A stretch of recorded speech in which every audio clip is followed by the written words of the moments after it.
Salut à tous, vous êtes bien à l'Aliane, la boutique de jeux de société de Colmar pour cette vidéo news d'octobre 2024. Vidéo news un petit peu décalée puisque comme vous le savez, nous revenons de 2 petites semaines de congé. Congé où nous avons fait 4 jours au festival de Vichy et un petit peu plus tard dans cette vidéo, vous allez voir plein de belles choses comme nous on a pu les voir. Lorsqu'on est parti, il y avait déjà de très belles choses qui commençaient à rentrer en rayon, notamment le calendrier de l'Avent Exit, le dernier Unlock, Stick and Stack que vous pouvez aller tester à la brasserie du Grienne puisque je les ai équipés pour remplacer un petit peu leur Jenga en bois qui fait plein de bruit. Ça, quand ça tombe, ça fait pas trop de bruit, c'est quand même plutôt pratique. Dropolter qu'on a adoré, Botanicus qu'on a adoré, Château Combo qui va être un de ces jeux best-sellers de fin d'année. C'est hyper addictif, c'est vraiment top. Et là, il y a plein de nouveautés qui arrivent. On en a vu à peu près 250 à Vichy, donc juste les pitchs de jeux, on a pu en tester une douzaine. Et là, les prochaines semaines, il y en a à peu près une centaine qui rentrent. N'hésitez pas à suivre notre Facebook et notre page Instagram où on fait quasiment tous les jours des stories sur les nouveautés qui rentrent. Au niveau des infos, sachez que le 27 octobre, c'est un dimanche, mais l'Aliane fêtera ses 9 ans. Tout au long de la semaine, on vous réserve des petites surprises, un jeu concours sur Facebook avec plein de jeux à gagner et des petits trucs en magasin. Donc n'hésitez pas à passer souhaiter notre anniversaire et vous aurez des petits trucs en cadeau. Et maintenant, prenez vos agendas puisque fin du mois, il y a dans le coin 2 gros événements ludiques. Le 26 et le 27 octobre, l'association Colmar Morgulis organise à Munzenheim leur Morgulis Day. Alors le samedi, il y aura un grand championnat Lorcana sur le 7-5 qui est en partenariat avec la boutique, avec des cartes à gagner, des beaux tapis de jeu pour le podium. Ils font également des tournois de Blood Bowl, des tournois de Dice Throne. D'ailleurs, sachez que toutes les boîtes reviennent là, quand vous verrez cette vidéo, elles seront de retour en stock. Ils font également des tombolas, il y a des tables de jeux de société. Je prends mes pompes pour ne rien oublier. Oui, initiation à la peinture de figurines aussi, ça c'est super chouette. Donc c'est bien le 26 et le 27 octobre. Le même week-end, mais vous pouvez faire les deux, un jour l'un puis le lendemain l'autre, c'est la ludothèque de Célesta qui organise un Aludowin.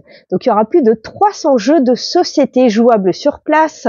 Il y aura des jeux de cartes à collectionner Magic et Pokémon, des sessions de loup-garou de tierce-lieu, des initiations aux jeux de rôle. Vous pouvez y aller déguisé, c'est même fortement encouragé. Et sachez que ces 2 événements, l'entrée est libre, il y aura sur place buvette et restauration. Donc tout pour passer un très bon week-end d'Halloween.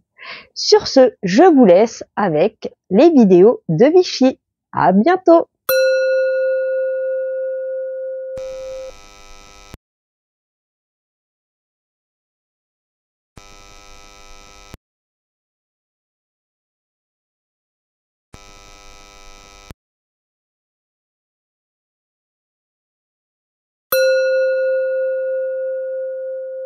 C'est parti pour Vichy!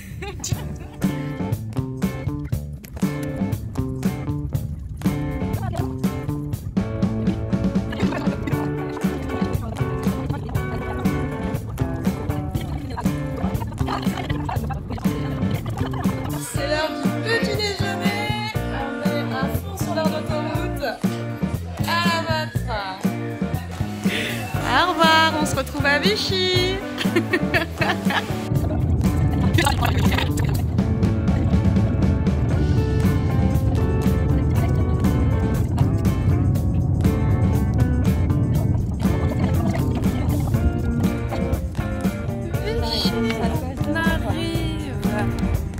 On vient d'arriver au Palais des Congrès et c'est parti pour le festival des jeux de Vichy.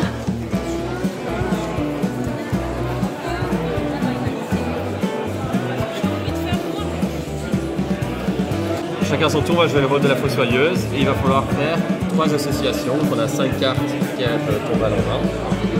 Vas-y, je t'en prie. C'est la dernière fois.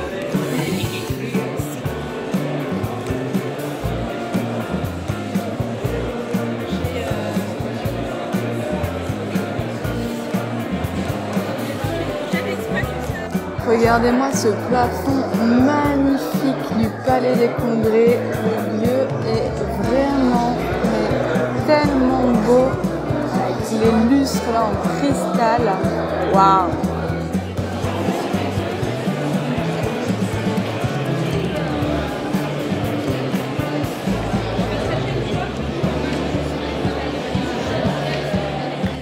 Et là, on a Diane en pleine concentration.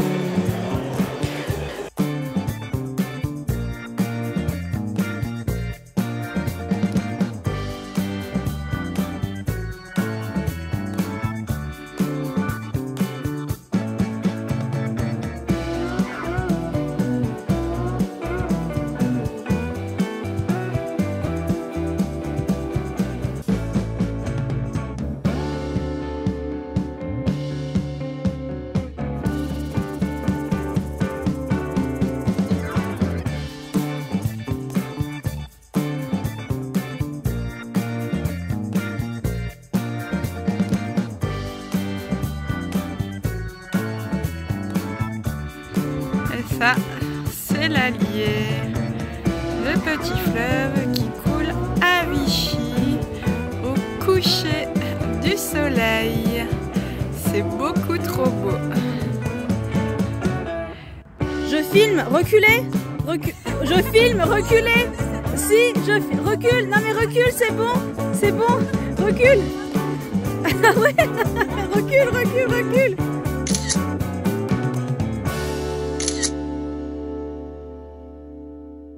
Hey, on est en direct de Vichy, il est 22h30 passé, on est défoncé. On a décollé de Colmar vers 7h du matin. Ouais, 7h moins 10 parce que t'es arrivé en avance. Donc voilà, on est arrivé sur Vichy vers 14h. On a fait un rapide tour, un rapide petit tour parce qu'on avait un rendez-vous, notre premier rendez-vous pro à 15h chez Gigamic. En attendant, on a fait un petit tour chez Yellow, Big Game, Schmitt, Pixie Game, mais on y retournera. Enfin bon, c'était déjà bien intensif. On a testé des trucs. Alors on a écouté beaucoup de choses, mais il y a un moment on s'est dit on se pose un petit peu jouer. Et premier retour à chaud, il y a quelques trucs qui nous ont quand même vachement hypé. Je vais commencer avec quoi je vais commencer?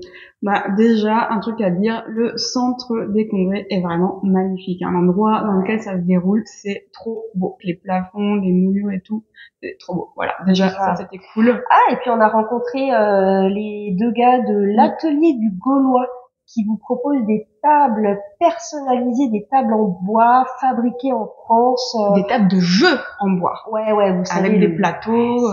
Le truc, ça y est, j'ai une super belle table chez moi, mais j'ai envie de la mettre à la poubelle et d'aller en commander une, mais bon, je vais y réfléchir quand même, hein. C'est un bon investissement, mais c'est un investissement quand même, hein. Qu'est-ce qu'on a testé? On a fait une partie avec d'autres personnes de Very Badlands qui va sortir. Alors, on n'a pas les dates, hein, on s'en fiche.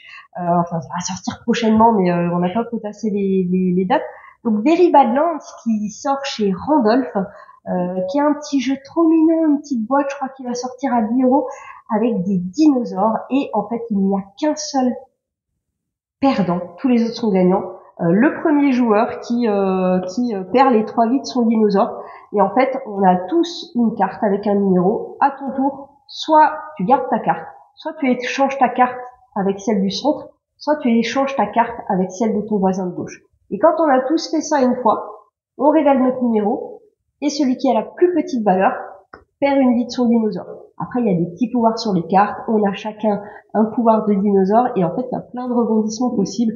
C'est vachement fluide, en petit jeu de cartes, ça nous a vachement plu. Ouais.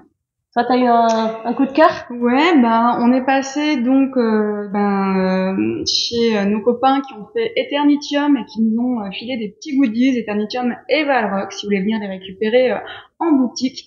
Et le prochain jeu qu'ils vont présenter, s'appelle VIP RIP.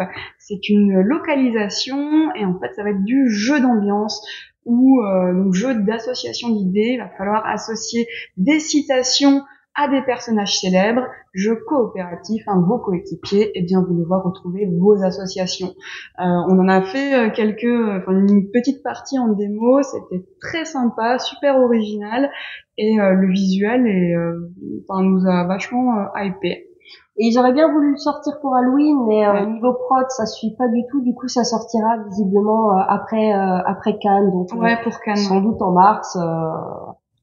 Mais on a testé aussi Avant-Garde chez Gigamic, une petite boîte. Visuellement, ça hype pas. Quand t'entends le pitch, tu te dis ouais bon. Mais on a quand même entendu un mot qui nous a intéressé, une mécanique qui nous a intéressé, c'est deck building. Et du coup, on allait faire une demi-partie. On va souvent pas au bout des jeux, pas le temps malheureusement. Et on a adoré.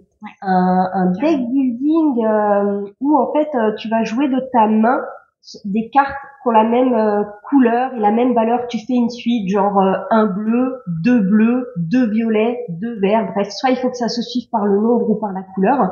Et après, tu fais l'addition de ces cartes et le chiffre que tu obtiens va te permettre d'acquérir des nouvelles cartes. Après, t'as des petits pouvoirs pour chaque numéro, t'as plein de variantes possibles.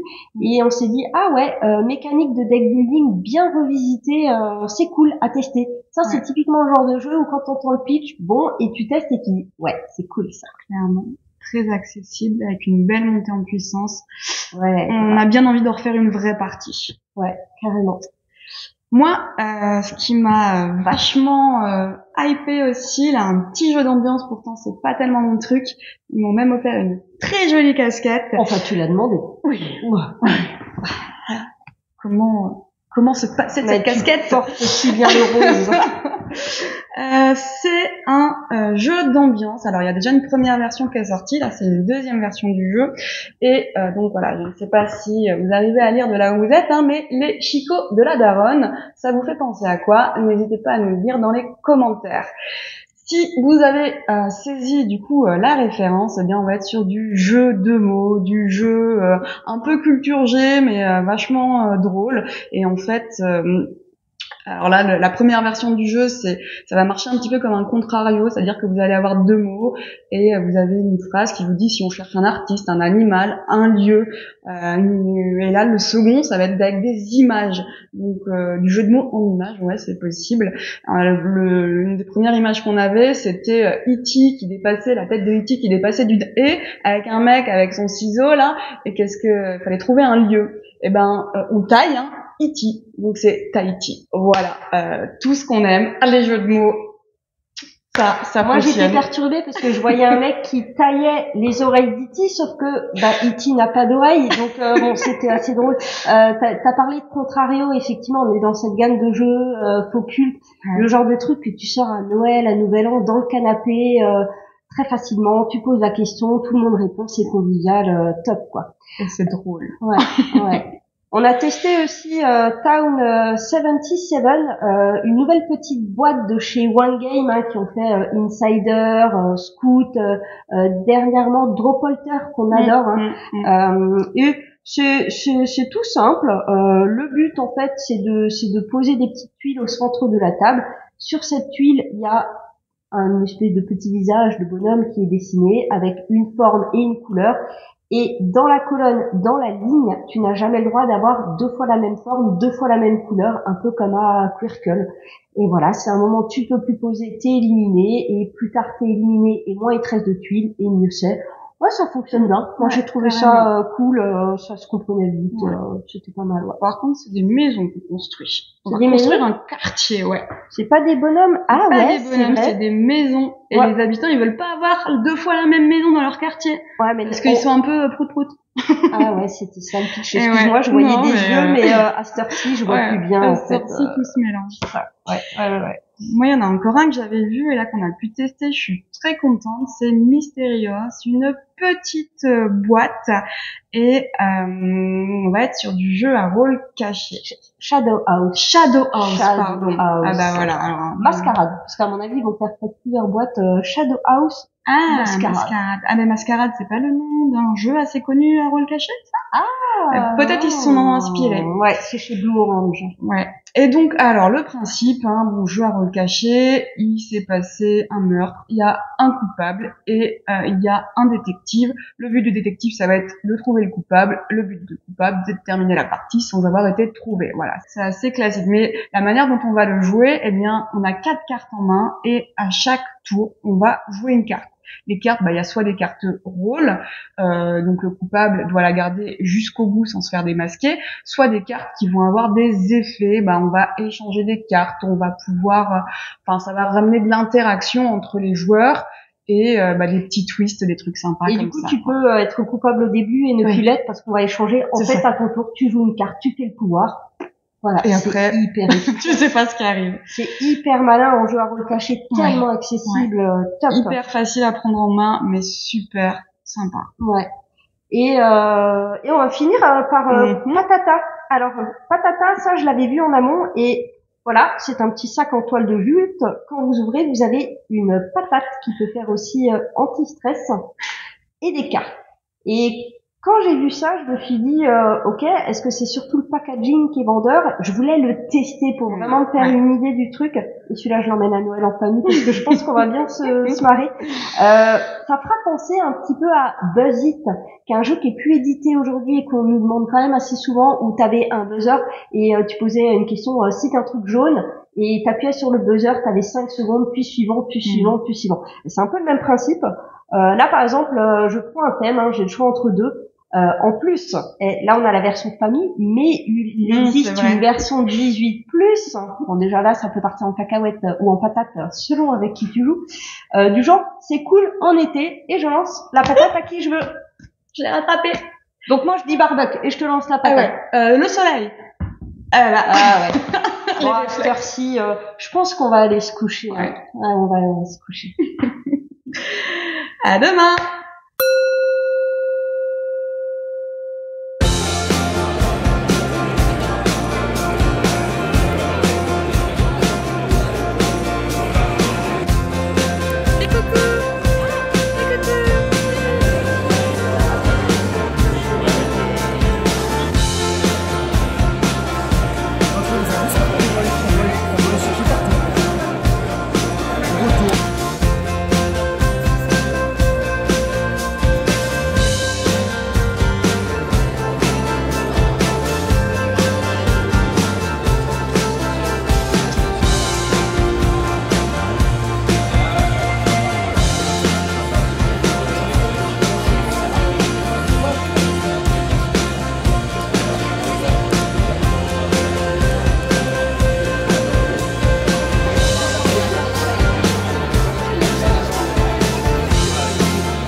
Alors, Vichy, jour 3, donc mardi matin, 8h30 du matin. On n'avait plus du tout la foi hier soir en rentrant de faire un petit récap. Donc, nous voici. On a vu plus d'une centaine de jeux. Beaucoup de choses hier. Beaucoup de choses très cool. Moi, il y a un truc qui me marque, c'est que il y a de plus en plus de jeux, mais magnifiques, quoi. C'est hypé par le visuel, c'est incroyable.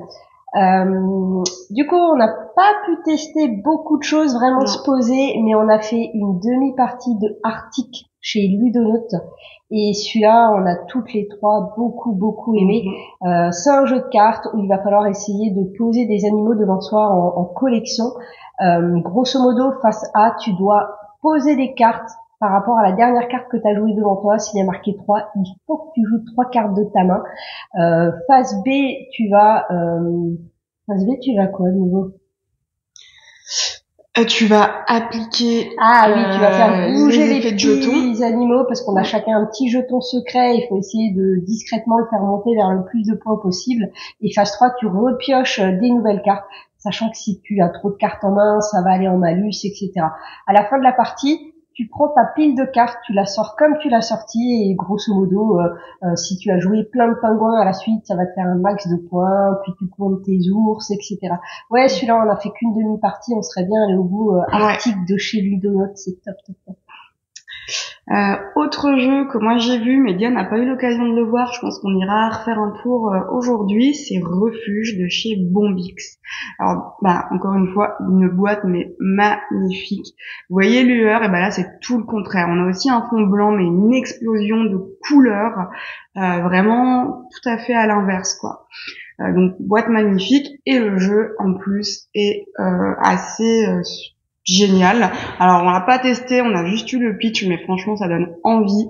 C'est un mélange de stop ou encore et aussi un petit peu de collection. En fait, on va aller se faire une petite balade. Donc on pioche des tuiles, back building, on va piocher nos tuiles dans notre petit sac et puis on va se promener, comme ça on peut rencontrer des animaux, des choses comme ça. Sauf que dans notre petit sac, il y a aussi des orages, et les orages, ça va être du coup plusieurs tuiles qu'on va pouvoir poser, sauf que ça va finir par déclencher le gros orage, et si t'es pas rentré au refuge quand le gros orage se déclenche, c'est fichu pour toi. Il y a plein de points que tu pourras pas marquer. Tu vas devoir redonner la monnaie du jeu qui ne te permettra pas d'acheter de nouvelles tuiles du coup pour améliorer tes balades. Donc Stamp ou encore et back building, franchement hyper original. Back building, ouais, faut vraiment que tu me montres ça. Ouais. Et il faudrait qu'on compte combien de fois on a dit, combien de fois nos commerciaux nous disent le mot animal quand ils nous présentent les jeux. Il y en a beaucoup. C'est vraiment l'air du temps. Moi, ça me dérange pas. C'est un thème que j'aime beaucoup, la nature, les animaux, mais c'est vrai qu'il y en a énormément. Ouais. Et du coup, notre prochain coup de cœur, celui-là, il n'y a pas du tout d'animaux dedans. C'est avant-après. Je ne sais plus l'éditeur, c'est j'ai un trou, le même éditeur que Focus. J'ai un trou, on vous le mettra. C'est un jeu coopératif. Alors le pitch va vous faire penser un petit peu au jeu d'enquête perspective, puisqu'on a chaque groupe en fait va avoir devant soi une feuille, un magnifique dessin illustré par Martin Wittberg, et il y a une scène qui est avant, il y a une scène qui est après. On va se décrire un petit peu ce qu'on voit, et en fait on va essayer de répondre à une question. Donc on a fait pas entièrement, mais on a fait une petite partie d'une démo. On ira jusqu'au bout parce que c'était vraiment cool. Grosso modo, c'est une scène des Jeux Olympiques. D'un côté tu vois les gens qui vont commencer à faire leurs épreuves de Jeux Olympiques, et la scène d'après c'est il y a des morts, c'est parti en cacahuète, etc. Donc on essaie de comprendre pourquoi c'est parti en cacahuète, qu'est-ce qui s'est passé, et c'est super chouette. Ce sera une boîte avec 6 enquêtes à l'intérieur, et ça c'est super chouette, quoi. Ça va sans doute donner lieu à toute une petite gamme. Donc avant après très très chouette. T'as vu quoi d'autre, toi? Ça va être le dernier jeu qu'on a testé avant de plier boutique. C'est Mimose et Sam. Alors là, on est sur du jeu pour enfants à partir de 5 ans. On a eu un peu de mal à se mettre dedans, je vous le cache pas, on était en fin de journée. Pourtant, c'est un jeu pour enfants. On était un peu, il était temps qu'on parte, parce que le cerveau, au bout d'un moment, ça... Donc, jeu pour enfants, rôle asymétrique, Mimose et Sam et le voleur de fruits. Donc, il y a un groupe qui va jouer du coup Mimose et leurs copains qui vont devoir trouver le voleur de fruits, et il y a un joueur qui va jouer du coup le voleur de fruits. Mimose et Sam, ils vont se déplacer un petit peu sur le plateau pour aller voir qui est-ce qui dort chez eux la nuit, et si les personnages ils sont en train de dormir chez eux, c'est pas eux le voleur. Il y a un petit plateau sur lequel on peut faire nos déductions en disant voilà, c'est pas ce personnage, c'est pas celui-ci, on met des petites croix dessus. Et pendant ce temps-là, on va jouer du coup chacun son tour. Le voleur, lui, va se balader sur le même plateau pour essayer de récupérer des fruits. Sauf que il y a pas beaucoup de bons fruits, donc il faudra qu'il retrouve les bons pour pouvoir lui gagner la partie. Plus il va trouver de fruits, plus il va y avoir de cases pour que les autres puissent faire leur petite déduction. Donc ça, c'est aussi hyper malin, parce que plus lui va avancer vers son but, plus les autres vont avoir de possibilités de le découvrir, le démasquer. Donc hyper chouette. Ouais, vraiment. c'est à partir de 5 ans, mais même en tant qu'adulte, C'était très passes fun. un bon moment, quoi. Hein. Ça Ouais. fait un petit peu, il y a un petit côté un peu qui est comme ça, déduction qui est très chouette. Toi, t'es allé voir aussi Djeco. C'est vrai qu'en boutique, on n'a pas de Djeco. Pourtant, on en demande souvent. Hein. Donc, Djeco, ils sont plutôt spécialisés dans les jeux pour enfants. Je sais pas pourquoi on n'a pas de Djeco, en fait, en boutique. Mais on va en avoir un. Là, on va rentrer une grosse gamme de Djeco. Comme on a de moins en moins, en plus, de Abba. Oui. Parce que Abba, c'est compliqué. Pour Noël, on va rentrer, pour Noël et pour toute la vie, on va rentrer plein de Djeco. Et sur ce, on va y aller parce qu'on n'est pas hyper en avance. On a rendez-vous à 9h avec Pixie Game, notre dernier rendez-vous professionnel. Et après, on joue.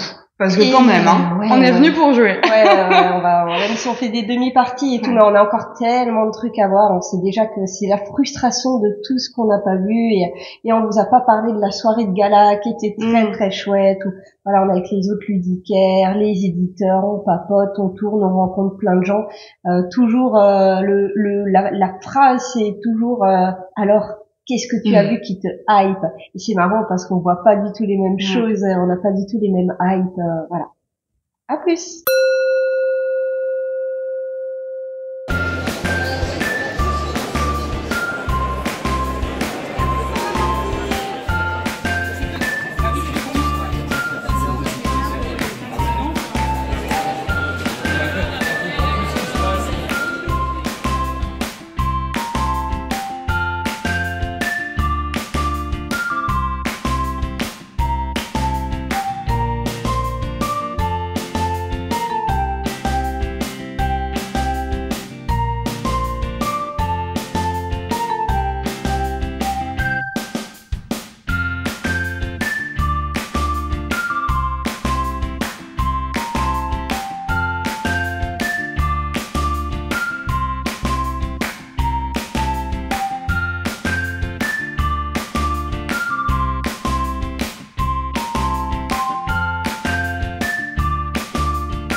Ça y est, Vichy, c'est terminé pour nous, enfin du moins le festival. On a clôturé il y a 1h30, 2h. On a beaucoup joué aujourd'hui, c'était notre objectif, et on a quelques coups de cœur, notamment Cité Royale, un jeu de cartes chez Origame, petite boîte mais jeu plutôt initié en termes de complexité. Le but du jeu, c'est de faire des points. On a chacun devant soi une petite réglette avec 6 couleurs, puisqu'on va y poser des cartes des 6 couleurs. Et au début de chaque manche, on va scorer les points par majorité. Qui c'est qui a le plus de valeur en carte violette? Cette personne-là va marquer des points. Le scoring est différent à chaque fois. Et comment on va jouer à son tour? Première étape, on peut jouer une carte de sa main, faire le pouvoir de cette carte. Beaucoup d'interactions, on peut aller piquer des cartes aux autres, défausser des cartes du marché, etc. Mais cette carte, si vous la jouez, vous ne l'aurez plus en main. Deuxième étape, on va soit pouvoir alimenter le marché, sachant qu'il y a une mécanique de stop ou encore, parce que si on met une carte et que c'est la troisième de cette couleur sur le marché, bam, il y a une révolte et c'est pas cool. Ou alors, s'il y a 12 cartes dans le marché, je peux acheter des nouvelles cartes pour une valeur de 12 et venir renforcer à ma main. Une fois que tout le monde dans la manche a fait un seul achat, eh bien, on va pouvoir jouer des cartes de sa main pour venir augmenter ses majorités. C'est super chouette, comme dit, c'est plutôt initié, même si les règles sont simples, l'iconographie est super claire et on a fait une moitié de partie et on va en faire encore et encore quand il arrivera en boutique. D'ailleurs, à notre retour de vacances, début octobre, il sera en boutique. Ouais. On a également pu tester Refuge, dont on vous a parlé lors de du premier débrief. Et on valide. C'est vraiment un super jeu, voilà, familial plus stop ou encore backbuilding. Franchement, celui-ci, on va le rentrer. Il est très chouette. Autre petit jeu qu'on a pu tester, alors on en a beaucoup entendu parler, c'est l'éditeur de Cocktail Games qui l'a sorti, c'est ceux qui ont gagné l'As d'or cette année avec Trio. Donc c'est Bomb Buster, et dans Bomb Buster, on va être des lapinous qui vont devoir désamorcer une bombe. Pour ça, il va falloir couper des fils, et on les coupe toujours par 2. Donc en fait, on va avoir des fils qui vont aller de 1 à 12, et on va se les partager. Ça va être un jeu un peu de déduction, où on va devoir, on voit ce qu'on a devant nous, on va pouvoir un petit peu donner des indices pour essayer aussi d'aller couper les bons fils chez les autres. Ça va être une espèce de campagne, il y a 66 niveaux dont 8 d'initiation, donc il y a de quoi faire et refaire, et surtout c'est pas un legacy, vous pouvez faire les parties un peu dans l'ordre que vous voulez, sachant que le niveau est toujours bien sûr croissant. Donc celui-ci, on voulait le tester, on l'a testé et on valide aussi. Ouais, clairement. Moi, j'avais peur que ce soit un petit peu trop complexe à expliquer, mais en fait, Flo, qui explique super bien les jeux en 5 minutes, c'est clair, net, précis. On a perdu très vite, mais faudra qu'on retente, ça donne envie de gagner. On a adoré aussi chez Wilson Yaxa. Donc ça fait partie des jeux que certains de nos potes ludicaires nous avaient dit, celui-là faut aller le tester, donc on allait le tester, on valide. On va chacun récupérer des petits cubes en bois, 3 cubes en bois, et on va faire notre petite pyramide avec. Cette pyramide, on va essayer de l'organiser par couleur, parce que à la fin, il y aura des cubes qu'on ne verra pas qui seront au milieu, mais tu vas essayer de faire des groupements de même couleur. On a des objectifs aussi communs à valider, et le système est super bien pensé. Si on joue à 3, on a au centre de la table 3 couleurs. Je vais grossir, genre vert, jaune, rouge, c'est pas forcément les bonnes couleurs. On a des cartes en main vert, jaune, rouge. On paramètre. Moi, j'aimerais récupérer ce qu'il y a en vert. L'autre aimerait récupérer ce qu'il y a en rouge. On révèle nos cartes. Si on est plusieurs à vouloir récupérer le même lot, il y a un ordre d'initiative. Et du coup, c'est vachement malin parce qu'on va les regarder chez les autres en se disant toi, ce serait logique que tu veuilles ça. Alors, si j'ai la priorité d'initiative, je vais peut-être me lancer quand même, mais sinon, je vais peut-être rebondir sur autre chose. C'est super cool aussi, très familial, mais bien casse-tête, top, y a que ça. Et le dernier jeu là qui nous a vraiment tapé dans l'œil, ça va être Sierra. Là, c'est chez BlackRock Game, et déjà il est aussi très très beau. Comme on vous disait, là c'est vraiment, on a toute une gamme de jeux, mais plus beaux les uns que les autres. Et la mécanique, elle est assez originale. Ça va se jouer, ça peut se jouer ça va se jouer en 2 équipes, donc 2 équipes de 1, de 2, et en fait on va devoir créer un paysage d'Amérique du Sud en plaçant des tuiles. Ces tuiles, elles vont avoir des couleurs, elles vont avoir des symboles, et on va avoir chacun des objectifs à réaliser. Il faudra les placer de la meilleure manière pour les réaliser. Ce qui est vraiment original, c'est qu'en fait, ça va fonctionner par deux. À chaque tour, il y en a un qui va avoir les cartes en main, les cartes pour le paysage, et l'autre qui va piocher un objectif. Il va en choisir un parmi les deux qui va pouvoir essayer de réaliser pour marquer en fait un maximum de points à la fin. L'autre, eh bien, il va poser les cartes paysage. Et bien sûr, on va pas le faire sans se consulter. Ça va être un jeu où on va vraiment pouvoir discuter, dire ok, moi ça m'arrangerait de faire ça et se mettre d'accord. Surtout qu'au prochain tour, eh bien, c'est l'autre qui va piocher des objectifs et moi qui vais piocher des tuiles et devoir les poser. Donc, comme ça, il va falloir qu'on s'accorde pour essayer chacun de maximiser nos points de notre côté, mais en même temps pour essayer de faire des points, eh bien, un petit peu aussi en équipe parce qu'on va avoir certains objectifs en commun. Et bien sûr, faire attention à ce que les autres vont faire, leur objectif aussi chacun. Enfin, le jeu est vraiment pas compliqué en termes de règles. Mais t'as plein de trucs à regarder. Ouais. Tu regardes les objectifs de ton coéquipier pour l'aider un petit peu. Tu regardes tes objectifs. Tu fais attention aux cartes que tu vas laisser aux autres pour pas trop les aider dans leur objectif. Et l'idée, c'est que à la fin, on fait le scoring. Si moi j'ai gagné la partie, je vais donner 5 points à ma coéquipière qui peut-être du coup va gagner aussi et du coup ça va faire une victoire en équipe. Donc c'est super, très très très original. Je sais pas si tu l'as dit que c'est chez Blam. J'ai dit oui, BlackRock. L'éditeur c'est Blam, donc derrière on a quand même Celestia, Chakra, donc gros éditeur. Ouais, Celestia qui va d'ailleurs sortir une big box avec toutes les extensions à vie aux amateurs. Avec les petites Twimples dedans et tout. Et il y en a un dernier quand même qui avait fait pas mal parler de lui, un petit jeu de cartes super malin, Duck and Cover, un jeu de coin-coin. On va chacun avoir 12 cartes devant soi qu'on met au hasard. Et le but c'est de recouvrir des splashes parce qu'on veut pas plein d'eau dans la salle de bain. Donc en bas à droite, tu as une valeur de splash 0 à 5 et l'idée c'est d'avoir le moins de valeur de splash à la fin. Et donc on joue en simultané, quelqu'un retourne une carte, un numéro 7, tout le monde prend un de ses numéros 7 et peut soit cover, recouvrir une carte adjacente, soit duck, prendre son 7 et le mettre n'importe où ailleurs. Et quand à un moment on retourne un 7 et je ne l'ai pas, je dis coin parce que mon 7 il est déjà recouvert. Et si tout le monde dit coin, donc il y a des coins partout à table, c'est trop marrant. Si tout le monde dit coin, on vire définitivement le numéro. Et quand il y a, je crois, 5 numéros terminés, le jeu s'arrête et on compte les points, on fait 3 manches et c'est super sympa. Les petits canards sont super mignons, tous illustrés différemment. Ça joue de 2 à 6. Vraiment vraiment cool, ça met une bonne petite ambiance à table et on peut faire plein de jeux de mots sur les coins.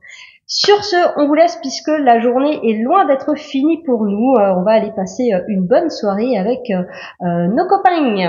Salut, apéro. Filet mignon. Filet mignon 15 points, double filet mignon 30 points. Ah mais je suis plutôt stop que encore, mais encore. Voilà. Oh 80. Dans un point, tu bats Alex. Bah non, parce qu'on a dit ça avec le score d'avant.